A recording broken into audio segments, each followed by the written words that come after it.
Bonjour à tous, bienvenue sur Watchalist. Aujourd'hui, on se retrouve pour une nouvelle vidéo. On va parler de Pékinais. Allez, c'est parti.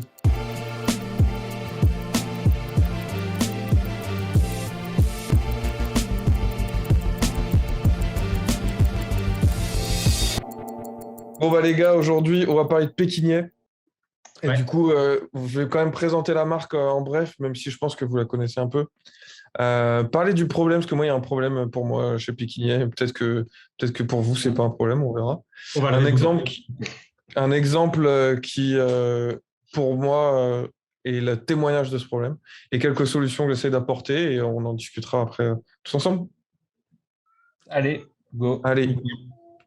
Donc Pékinais, donc c'est une manufacture qui est manufacture française depuis 73, basée à Morteau. Il y avait une quarantaine de personnes, ça a été réduit à une vingtaine selon leur site internet. Leur site n'est pas super à jour, j'ai l'impression, donc ça se trouve c'est plus 20. En 2017, après une liquidation judiciaire, ça a été racheté par les cadres de la boîte. Et là, tout récemment, depuis octobre, il y a eu officiellement un gros investissement de la part d'un groupe d'investissement qui s'appelle Enowe, Enowe, je ne sais pas, euh, mais qui au final sont maintenant propriétaires de la société. En tout cas, selon ce que j'ai vu sur société.com. Euh, Ils ont énormément de montres, je les ai pas comptées, mais il y en a vraiment beaucoup, sur deux gammes, donc Pékinais Manufacture et une autre gamme qui s'appelle Horloger Créateur. Et les gros points forts pour moi, c'est que ça reste une petite entreprise, donc on a l'aspect humain qui est assez fort, le Made in France, of course, le mouvement manufacture, le Calibre Royal et d'autres. Et c'est quand même une bonne proposition de valeur sur certains modèles, notamment celui que j'ai mis à côté, qui est la Paris Royal à 7 000 euros. Je trouve que c'est une très bonne alternative à chez genre le Coot Master Ultra Fine Moon ou même une Glashütte Panomatic Lunar. Je trouve qu'elle est très bien réussie, cette montre. Donc, euh, Ouais, je donc voilà comprends. pour la petite présentation. Pardon? Ouais, non, tu dis une alternative à la Master Ultra Fine de chez GR. Moi, je trouve que le vrai gros point faible de chez Bikini, c'est l'épaisseur des boîtes, hein. C'est Ah, des... peut-être. Ah ouais, ils ont des boîtes, tu verras, elles sont super épaisses. Mais vas-y, je t'en prie, continue. Alors, pour moi, le problème, c'est une histoire de communication et de client cible. On a à la fois une communication qui est autour du calibre royal, des mouvements de manufacture que propose Pékinet, donc qui s'adresse aux connaisseurs. Et en même temps, on a la gamme horloger créateur avec des montres à quartz. On a une vidéo de présentation, Découvrez la marque Pékinet, où on alterne entre mouvement mécanique et quartz. On a des bijoux qui sont à vendre sur le site de Pékinet. Leur Instagram, il y a des stories. Pékinier, Vincent, Pékinet, Pékinier. pardon, excuse-moi, ouais, c'est un petit abus de langage de ma part. Dans ma tête, c'était Pékinet, et du coup, je peux plus l'enlever maintenant. Euh, donc, on a sur l'Instagram de Pékinet des stories avec les Miss. Donc, clairement, je me dis que c'est pas une marque qui m'est destinée quand je vois ça. Donc, est-ce que c'est des montres pour passionnés avec des mouvements manufacture ou est-ce que c'est du quartz ou des automatiques avec des mouvements Seiko, Celita, un peu pour tout le monde? C'est ça un peu la question. Est-ce que c'est pour... ou est-ce qu'on a besoin de faire la distinction aussi? C'est aussi la question que je vous pose et que vous répondrez tout à l'heure. Pour moi, l'exemple, c'est leur dernière sortie, la Attitude Or à 9 000 euros. Euh, Quand j'ai vu cette montre, je me suis dit 9 000 euros pour une montre en or sur le papier, c'est bien. Ça reprend, c'est une bonne alternative à la Jaeger LeCoultre, par exemple, qui est un peu une montre très simple en minute seconde en or, avec mouvement manufacture. Mais en même temps, quand je vois le design, je me dis que c'est quand même assez inspiré de montres très minimalistes, très simplistes. J'ai directement pensé à Daniel Wellington quand je l'ai vu, quoi. Oh là là. Quand même, Vincent. Non, mais bien sûr, quand tu regardes dans les détails, il y a plus, il y a plus. Mais c'est un design, tu vois, un peu comme la dernière Audemars Piguet, la code 51, je sais plus combien, Ouais. et qui est parti sur un design assez moderne, assez minimaliste. Et pour moi, ça marche pas trop. Après, quand tu la regardes dans le La détail, code 1159? oui, voilà, en code en 59. 51. Oui, C'est j'en sais la rien. code 41, là, le truc qui est sur Kickstarter. Ouais, non. C'est vrai, Donc, ils ont sorti une montre sur Kickstarter. Ouais. alors que pour moi, leur boîtier de la Paris Royal, par exemple, est beaucoup mieux réussi, quoi. Ouais. Donc, après, 9 000 euros, ils en ont produit 100. Je leur souhaite de les vendre toutes, quoi. J'espère que mon commentaire va pas les va pas freiner leur vente. Mais pour moi, c'est pas le genre de boîtier que j'apprécie. En tout cas, tout poli partout, etc. Bon. Après, ça reste 9 000 euros de montre en or, ça reste cool. Mais du coup, je pense qu'il faut un peu plus segmenter cette distinction, surtout sur leur site. En fait, leur site, il faut rajouter des photos. On parle de calibre manufacture. Il n'y a pas une seule calibre royal où il y a une photo de dos de la montre, hein, où on voit le mouvement. Donc, c'est impossible. Il n'y a pas une photo en entier du calibre royal. Il n'y a pas de photo HD.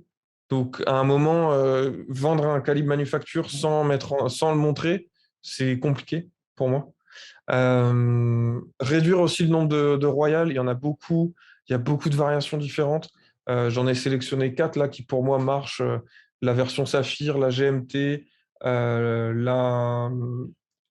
non, c'est la manuelle, je crois mieux, ou non, la date et la Paris Royale qui pour moi marche mieux que la rue Royale avec la Moonface. La Moonface sur le côté penché, j'aime pas trop, je préfère la version Paris Royale. Donc voilà, ces 4 modèles-là, je les aime beaucoup. Et après, moyen terme, je pense qu'il faut s'inspirer de Glashütte et Gégère Lecoutre, que je citais plus tôt, parce que c'est aussi des manufactures qui ont qui ont un catalogue très étendu, qui font aussi des montres pour femmes, mais qui n'ont pas, qui ne sont pas aussi gros que d'autres, mais et qui ont, voilà, qui arrivent à faire la bonne balance entre on est une entreprise humaine et en même temps on est industrialisé et on produit pas mal de montres. Ensuite, niveau technique, bon, un truc très simple, mais Bleuir Lévis, je crois il y a des Paris Royal qui ont les aiguilles bleuies, donc je me dis que le Bleuir Lévis, ça doit pas être beaucoup plus compliqué si on le fait déjà sur d'autres pièces. Et long terme, alors j'ai mis réduction du diamètre et alors peut-être réduction de l'épaisseur aussi, comme tu disais, Meryl, ça j'ai pas trop regardé les épaisseurs parce que je crois qu'elles n'étaient pas marquées sur leur site aussi. Et potentiellement faire 2 marques, segmenter encore plus. Là, quand on voit la carte des distributeurs de Pékinais, ça, en voyant la carte, en rien, ça m'inspire l'exclusivité, l'artisanat que peut être un horloger, une manufacture indépendante, quoi. Quand je vois que rien qu'à Lyon, il y a 5 revendeurs, enfin, c'est pas. Pour moi, il faut plus segmenter ça et peut-être que la gamme horloger créateur où tu fais tes plus grosses marges, tu les distribues partout, mais tu fais ta gamme Pékinais, qui aujourd'hui s'appelle Pékinais Manufacture, tu l'as fait beaucoup plus exclusif, quoi. Et tu l'as fait, potentiellement, tu fais 2 services web, 2 sites web, 2 Instagram, tu fais un service particulier, genre, elles sont disponibles que dans 3 points de vente en France et faut aller les chercher. Et tu vois, un peu comme segmenter, peut-être pas aller jusqu'au Seiko, Grand Seiko, mais vraiment arriver à faire la limite entre les deux. Moi, je pense que c'est ça aussi qui pénalise la marque aujourd'hui. Je suis Donc complètement voilà, d'accord, Vincent. je sais pas Après, ce que vous en pensez. il faut pas oublier que c'est une marque française qui a du mal à survivre depuis quand même pas mal d'années. Ouais. Là, tu donnes plein de choses qui peuvent être pertinentes, mais c'est des actions qui coûtent quand même pas mal d'argent, sur lesquelles il faut investir. Et je suis pas sûr que Pékinier ait la force de frappe d'autres maisons pour avoir un service marketing de 10 personnes, quoi. Ah, Je mais pense. je dis, enfin, quand je dis un service particulier, c'est là-dessus que tu veux dire ça? Non, non, non, c'est changer sa com, tu vois, améliorer le marketing, tout ça. Oui, non, mais parce C'est qu'aujourd'hui, la com est elle n'est pas très inspirée, quoi. Tu vois leur Ouais, mais vidéo parce de ils vont présentation, c'est plus, pas. ils vont à l'essentiel. Là, je pense qu'ils vont à l'essentiel. Il y Bah a, justement, pas tant que ça en fait. Mais Donc ouais, non. regarde, c'est que tu vois, en allant à l'essentiel, ce qu'il dit Vincent, et je trouve que c'est juste, c'est leur grosse force, c'est le calibre royal, qui est pas du tout assez mis en avant sur le site Hmm. et même sur, où tu te perds un petit peu entre toutes les montres et tu as une vraie comment dire, dichotomie entre les modèles en fait. Et d'un côté, tu as le luxe où tu sais de vendre des montres quasiment jusqu'à 20 000 euros pour les plus chères, et de l'autre, tu vends des montres à 300 euros, quoi, tu vois. Et Hmm. ça me fait un peu penser comme quand, tu sais, quand tu vas chez Frédéric Constant et que tu vas chercher tu vois, l'image de marque de Frédéric Constant, ils ont mis quand même énormément de temps à la fonder. parce qu'ils avaient des montres à la fois entrée de gamme et que eux, ils voulaient faire du luxe accessible. Et c'est toujours resté du luxe accessible, tu vois, Frédéric Constant. Alors que si c'était mis là-dedans, par exemple, pékinais, eh ben, ils auraient fait des montres pas à 8 000 euros, quoi, tu vois. Ils auraient descendu un peu la gamme. Et là, ils veulent faire les deux à la fois, tu vois. Et je pense que ça, c'est pas bon. Je suis assez d'accord avec Vincent sur comment tu fais. Et Quand je tu pense qu'ils vends peuvent. un objet de luxe aussi cher, enfin, faut que faut pas que tu aies l'impression d'acheter une montre à quartz, en fait. Mm. Ouais, mais après, pourquoi ils font ça aussi? C'est parce que c'est une manufacture qui doit rester en vie et qui doit rentrer Oui, qui doit avoir des sources de revenus qui sont régulières. Et pour ça, les montres à quartz, c'est le plus simple et le plus ah, direct. Donc, c'est je sûr que pense c'est pas avec. qu'on puisse les blâmer. Je pense pas qu'on puisse les Ouais. blâmer. Ah, ils font des montres à quartz, etc. Je pense que c'est un contexte qui est hyper difficile pour eux et ils sont obligés de sortir des modèles comme ça pour assurer une source de Mm. revenus et ne pas vivre uniquement sur le calibre royal. Ah, Je pense que sur clairement, le calibre royal, ils en prennent pas assez. ouais, Pour, clairement, je pense ils survivent grâce aux montres à quartz pour femmes, hein. Et les placements de produits, enfin le partenariat avec Miss France et tout, c'est pour pousser ces modèles-là, parce que c'est là-dessus qu'ils Mm. survivent, clairement. Et je pense qu'il faut qu'ils continuent, mais je pense qu'il faut qu'ils segmentent, quoi. Et ouais. Et j'avais vu une vidéo sur le site de Jean Lecout, il y a une vidéo qui est de présentation de la marque qui est très bien, où t'as différentes étapes de production qui sont filmées, et à chaque fois en voix off, tu as la personne qui travaille sur ce poste de travail, qui parle et qui explique depuis combien de temps elle est là, ce qu'elle fait, etc., ce que ça lui parle, la montre, etc.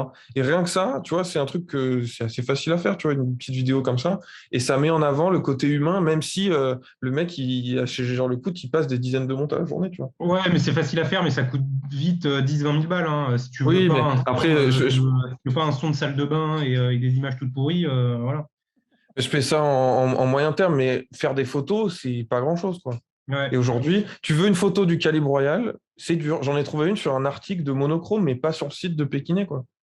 Ouais, non, mais c'est vrai que C'est pas ça, normal. là-dessus, ouais, surtout que le calibre royal est vraiment un bon calibre.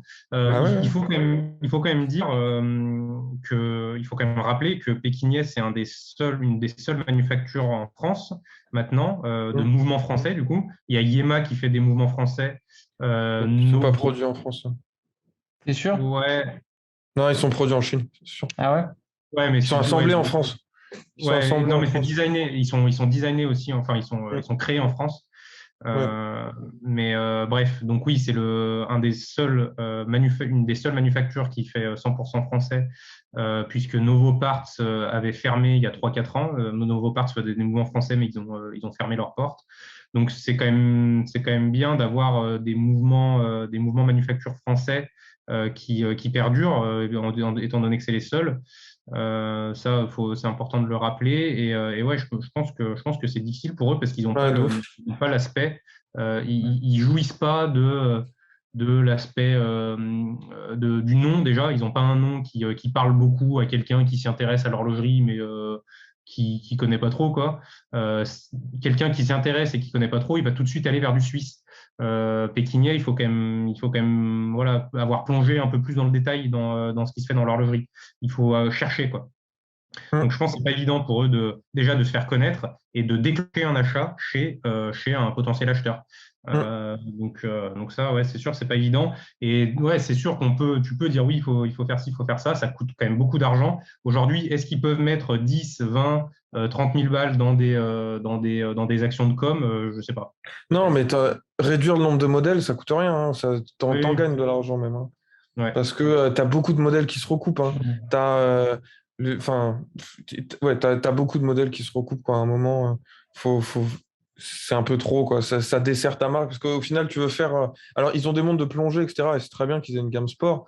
Mais à un moment, ça fait un peu, tu vois, la carte du restaurant qui veut un peu tout faire. Bah, au final, elle fait rien. T'as un peu l'impression que du coup, il sait rien bien faire. Là, c'est un peu Ouais. pareil. Alors qu'au final, moi, encore une fois, c'est une marque que j'aimerais voir réussir. Et je trouve que la Paris Royal, là, qui est la montre de droite, là, je la trouve très bien réussie. Et j'aimerais bien l'essayer en vrai. Malheureusement, je suis pas en France et je crois pas qu'il y ait revendeur ici, mais elle a l'air vraiment cool, quoi. Donc, Non, leur calibre royal est vraiment beau. Non, et puis leur design aussi est sympa, hein. Mm. Tu sais, hum, sur celle dont tu parles, là, t'as presque un peu, ça fait un peu penser au FP jaune, tu vois, c'est des ouais, couleurs, les chiffres, tout à les fait. chiffres, les cadrans et tout. Puis celle de gauche, elle fait un peu penser, là, moi j'aime bien l'Axapec, Faubourg 38, là. Ou non, c'est quoi Ouais. Kedeberg, Kédeberg, ouais. Tu vois, un avec peu. ce bleu un peu, ce bleu royal, ces aiguilles fines et tout. Enfin, je trouve qu'ils ont des super beaux designs sur cette gamme-là. Le reste, j'aime beaucoup moins, mais sur la gamme royale. Et c'est vrai, ce que tu dis là, de changer de nom, ça coûte pas non plus des milliers et des cents. Et tu vois, enfin, t'as presque envie de dire, vous repartirez de zéro comme des marques qui se sont montées il n'y a pas très très longtemps, comme Baltic, Hmm. ou tu vois, avec le côté Made in France. Quand on voit par exemple tu vois, les montres Awake là, qui cartonnent, bon, alors, pour du Made in France, tu vois, là, tu as quand même autre chose. Et ça permettrait Hmm. aussi d'avoir cette vraie différence. Enfin, tu as vraiment l'impression d'avoir acheté un objet de luxe, quoi. Hmm. Hmm. Surtout que la gamme à 7 000 euros, elle est quand même hyper concurrentielle, hein. Hmm. Ouais. Mais Et je reprends mieux juste marqué. le point de faire une vidéo, etc. Ils ont fait, je crois, en 2016 sur la chaîne Les Rabilleurs. Il y avait une Mhm. vidéo, une présentation de Pékinier qui était vraiment bien faite. Et je pense pas que ça leur a coûté énormément, tu vois. Enfin, je Oui. pense qu'il y a des petites actions à faire comme ça pour au moins que les gens soient au courant que ta marque existe, Ouais. et que tu fais des mouvements manufacture de qualité. Ouais, c'est sûr. Non, mais c'est sûr je pense qu'il y a un travail à faire sur le marketage, le marketing du calibre royal. Ouais. Mieux le mettre en avant, c'est sûr, ouais, avec des belles photos et une belle mise en page sur le site, etc. Ouais, et quelques Et petites vidéos. en plus, je pense qu'il y a au moins 4, mais je me demande si j'ai même pas lu 8 brevets dessus. Ils sont pas, enfin, j'ai lu dans un article monochrome qu'il y avait au moins 4 brevets dessus. Ils sont pas écrits sur le site pékinier. Ils sont, Ouais, c'est enfin, se vendre, ouais, c'est mieux se vendre, si- mettre en, ouais. mettre en avant un peu crâné, quoi. Ouais. Ça, c'est sûr que ça doit pas être dans leur ADN, ouais, de dire, ouais, on est les meilleurs, regardez ce qu'on fait et tout. Bah, C'est qu'est-ce que c'est le mal calibre imprimé. royal apporte de nouveau aussi, tu vois, c'est ça Ouais. qui est pas super clair. Et même si il va pas être meilleur qu'un calibre Rolex, bah, peut-être que voilà, il apporte, tu mets en avant le côté humain, tu mets en avant le fait que c'est Robert depuis des années qui fait la finition du rotor, tu vois, j'en sais rien, mais tu mets aussi en avant ce côté humain que d'autres marques qui du coup peuvent produire peut-être des mouvements de meilleure qualité, non pas parce qu'elles sont trop grosses, tu vois. Ouais. Je pense qu'il y a un Ouais, c'est sûr. capital humain aussi sur lequel justement ils mettent pas assez en avant et des fois c'est un peu trop orienté, on est industriel, on vise la qualité, etc. Ouais, je pense que c'est plus le côté humain qu'il faut jouer, quoi. Le côté. Oui, bah, c'est ça. De toute façon, c'est le storytelling hein, qui fait Ouais, ouais. envie aux gens, donc ouais, c'est sûr. Mais je sais que dans les abonnés, il y a pas mal de fans de Pékinier qui connaissent bien la marque. Donc, bah, dites-nous déjà si vous êtes d'accord avec ce qu'on dit et si vous voyez, vous, des points forts, points faibles chez Pékinier, ce que vous en pensez, quoi. Parce que Hmm. je pense qu'on n'est pas les meilleurs experts de Pékinier. On connaît un peu la marque, mais je pense qu'il y On a n'en a pas mal pas, hein. de personnes qui connaissent mieux peut-être la marque. Donc, n'hésitez pas à nous dire en commentaire. Hmm. On ne Si vous fait en que avez une proposer. aussi, si vous en avez une, nous dire un peu en Ouais, qualité, aussi, ouais. si c'est vraiment bien ou pas, quoi. Ouais, ouais, ouais. Et puis si vous avez des idées de quick win pour la marque, des trucs qu'ils pourraient mettre en place facilement, on espère que ça arrivera à leurs oreilles et on espère que leur nouveau management va leur permettre aussi leurs nouveaux investissements vont leur permettre de faire un peu de nouvelles choses. Et on espère que cette gamme calibre royal et les nouveaux calibres manufacture, parce que ce nouveau calibre-là, ils l'ont appelé calibre initial parce que apparemment c'est le premier d'une nouvelle gamme de calibre manufacture. Donc à voir ce que l'avenir réserve. Oui, il travaille J'espère sur un nouveau que calibre, là, ouais. Ouais, et puis Hmm. travailler sur un nouveau calibre aussi, ouais, ça demande pas mal d'investissement, ouais. Bah là, il En est tout sorti cas, hein, dans cette montre-là. Et ils ont prévu aussi d'ailleurs d'en produire pour d'autres marques. Ils ont dit qu'ils avaient prévu plus de ouais. volume pour d'autres marques. Donc à voir ce Et, que l'avenir réserve à Pékinier. Moi, je leur souhaite le meilleur et je souhaite bah voilà, qu'ils arrivent à bien mettre en avant leur marque, leur identité, parce que je pense que ça peut être un très bon acteur français sur voilà, comme on disait, sur les marchés 10 000 euros avec des calibres manufacture. Tu peux faire je pense que Pékinier peut faire de belles choses. ouais. Mm. En tout cas, moi, je remercie Pékinier de faire ce qu'ils font parce que c'est le seul acteur français sur cette gamme-là. Et je pense que c'est pas évident de s'en sortir avec tous les poids lourds qu'il y a en face. Donc c'est top d'avoir au moins un acteur français parce que sinon, on n'en aurait aucun, quoi, sur ces gammes. Ouais. Meryl, un mot de la fin? Non, non, mais moi je suis comme vous, hein. J'aimerais vraiment que ça décolle parce que tu vois dans toute la partie, comment dire, toute l'horlogerie française, on voit que ça part avec. On a parlé d'IEMA, on a parlé de Baltic, on a parlé de Wake, enfin, pour citer que, et eux, c'est un peu quand même, c'est historique, enfin, c'est une vraie manufacture qui est établie en France, et c'est dommage qu'ils n'arrivent pas à tirer leur épingle du jeu, alors que Ouais. il y a tout comment dire, il y a tout le microcosme pour, quoi. Oui, alors voilà, que comme tu dis, d'autres marques qui arrivent, comme Baltic, Trilob ou quoi, Ouais, ils Trilob, on en arrivent a, aussi, tu vois. exactement. Ouais. On a des horlogers français en France, aussi, on en parlait. Enfin, il y a Théo Frey qui fait son tourbillon, il y a Pascal Coyon qui fait un autre mouvement manufacture aussi, mais qui est un peu plus tout seul, c'est plus un artisan. Donc, T'as FP Journe quand il se même qui est passe des français, choses. hein. Enfin, putain, Pardon? je dis, t'as FP Journe qui est français aussi. Enfin, tu vois, t'as des Oui, super oui. mecs Et Charmille aussi qui est français. Enfin, tu te dis, c'est fou oui, qu'on. mais les manufactures sont pas en France. Non, mais Non. que, Ouais, ouais. en gros, ce que je veux dire, C'est c'est pas que du made in France. non, mais l'intelligence, elle est chez nous. Ouais, ouais, bien sûr, bien sûr, Et bien tu sûr. dis, c'est Et dommage qu'ils n'arrivent pas. je pense que ouais, il y a de quoi faire. Donc, alors, comme on disait, Pékinais est pas dans une situation facile en ce moment, potentiellement. Mais je pense qu'il y a de quoi faire et en tout cas, je leur souhaite le meilleur. Eh bien, merci, messieurs. Très Merci à bien. vous. Comme le Merci, disaient Florent et Vincent. Meryl, n'hésitez pas à mettre un commentaire pour nous donner votre avis, votre retour d'expérience. Et à la semaine prochaine. Salut. Ciao. Ciao.